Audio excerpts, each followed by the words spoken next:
Hi everybody, I'm Kimberly Turner from cookingwithkimberly.com, and today I'm going to show you one of our very favorite recipes. This is for a kiwi freezer jam. Now, if you've made other kinds of freezer jams before, you may not have ventured into kiwi, but kiwi is such a beautiful freezer jam and it's so very tasty. Really easy to do, and this is what we're going to do. I have 9 kiwis here, and I've just washed them. And I'm just going to cut them in half. This is the easiest way that I find to get the mash out, okay, to get the fruit out. So I just take a nice tablespoon and run it along the skin, between the skin and this fruit, and then I just scoop it right out. So easy, and then you can get the remainder out if you need to. Now I need 2 1/4 cups of mash, but I won't know how much mash I have until I smash it all up. So let's just get it out of the skins. I'm just guesstimating on how many I'll need. Now that green, you can see little flecks of white and those beautiful black seeds. It's lovely on toast. It's lovely on pancakes inside of crepes. Beautiful stuff. Really great in vinaigrettes. It's awesome in your yogurt or on top of your ice cream. And you can store it right in your freezer without having to process it.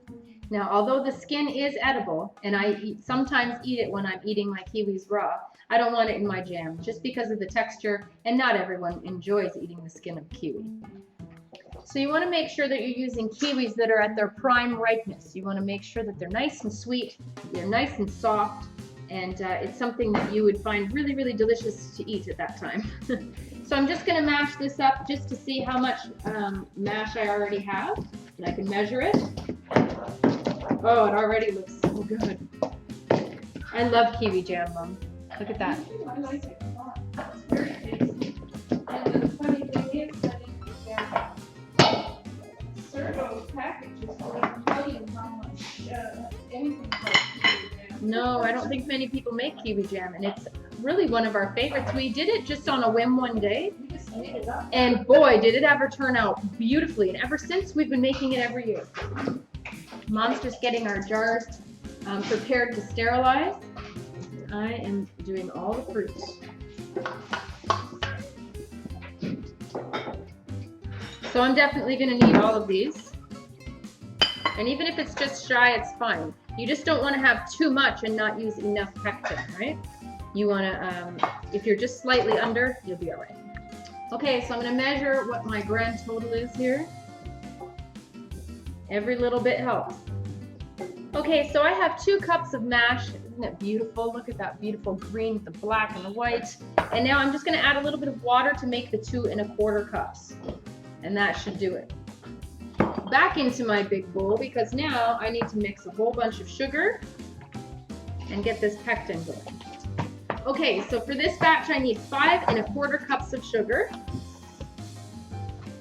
Okay, so I'm going to pour my sugar in. We're going to use 1 1/2 tablespoons of lemon juice. Now, don't use fresh lemon juice. I know it sounds counterintuitive when we're talking about cooking and being really, using everything that's fresh. But when you're making jams, freezer jams, you definitely want to make sure that you use this kind of lemon juice. Otherwise, it just doesn't work properly, okay? Just take my word for it. We've tried it. Yes. So use this kind from the store. I don't use it for anything else really except jam. So anyway, we're going to mix this through and we're going to let it sit for 10 minutes. You want to make sure that that sugar is all intermingled with the fruit. Oh boy, that smells good. Woo!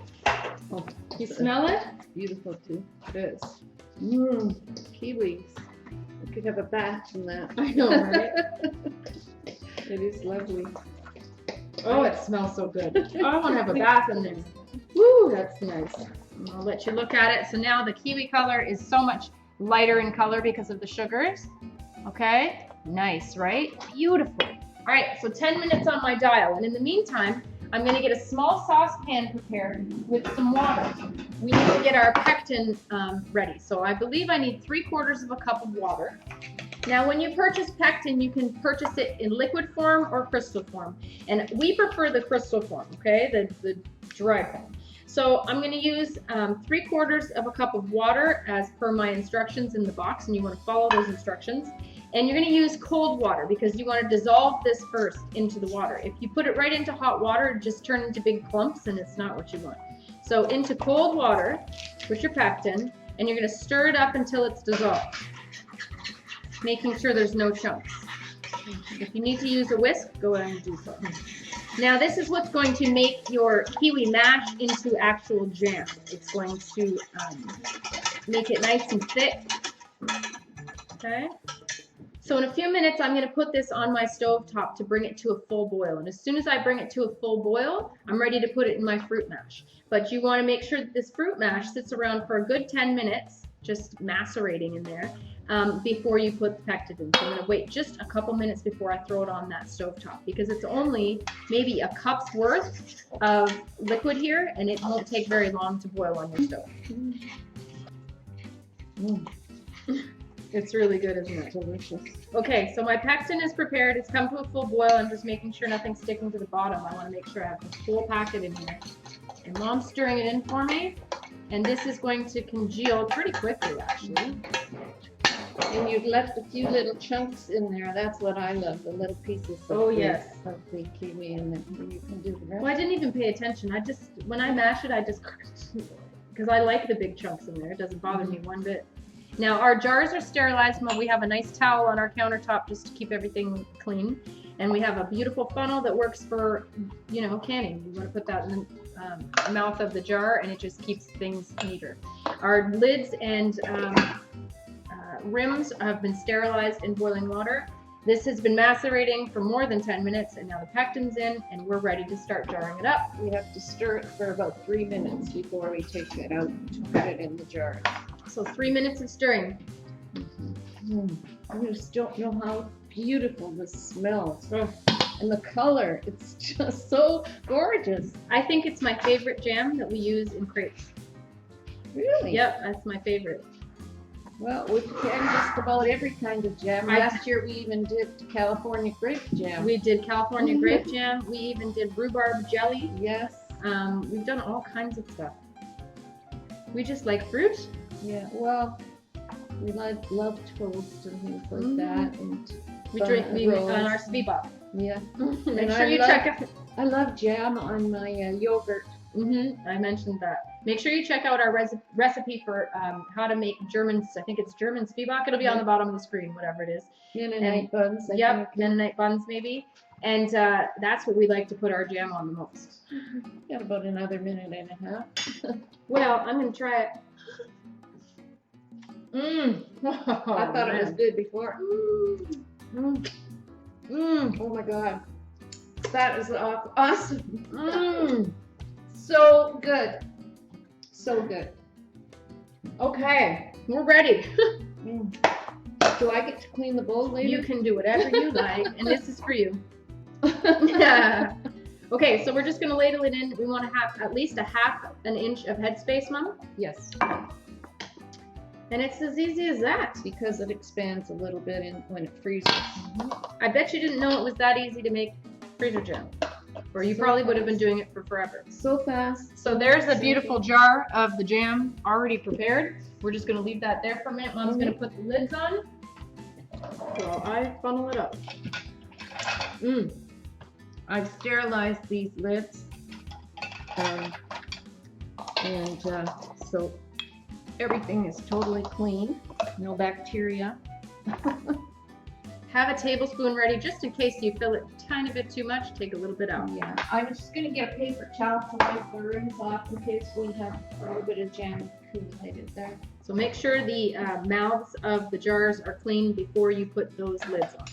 Okay, we like to use these smaller jam jars just because they're, easier to fit in your fridge and just, a better proportion than a giant jar. Not only that, when you have a big jar of jam and you don't use it all, it lasts forever in there and it gets all hard and sticky on the inside of the thing. It's very irritating. Especially if it's freezer jam, because there is quite a large amount of sugar in them, so they will tend to crystallize sometimes. We're almost done here.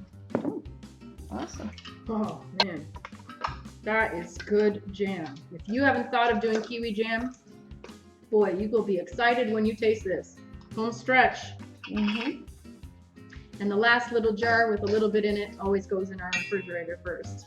Mhm. I think that's a wrap. Now that's your bowl.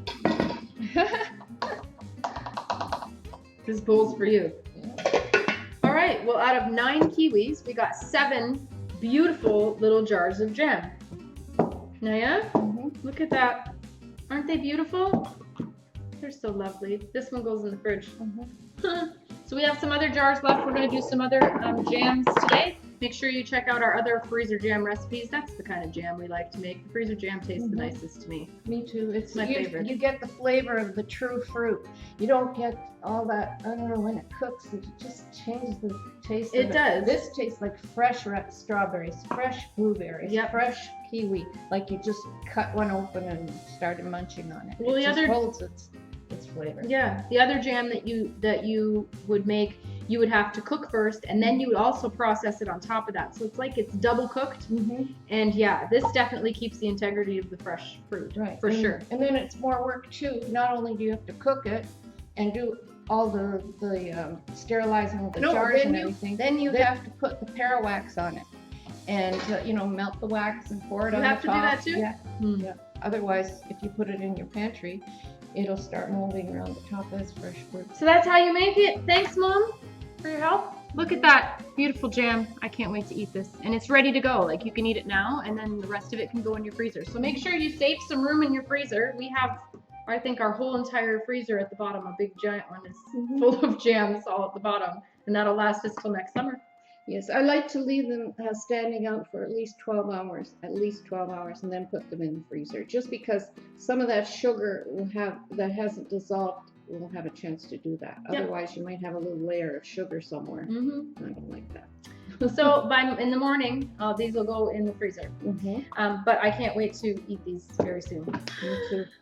Anyhow, thanks for checking us out. Make sure you check out Mom's website at ingridturnertoday.com. Follow me on Twitter at Cooking with Kim E with a capital E. Like the fan page at facebook.com/cookingwithkimberly. My shows are on ifood.tv/cookingwithkimberly and youtube.com/cookingwithkimberly. And my site is cookingwithkimberly.com. That's it. That's all. Be a champion in your kitchen and eat deliciously. Bye. Bye-bye.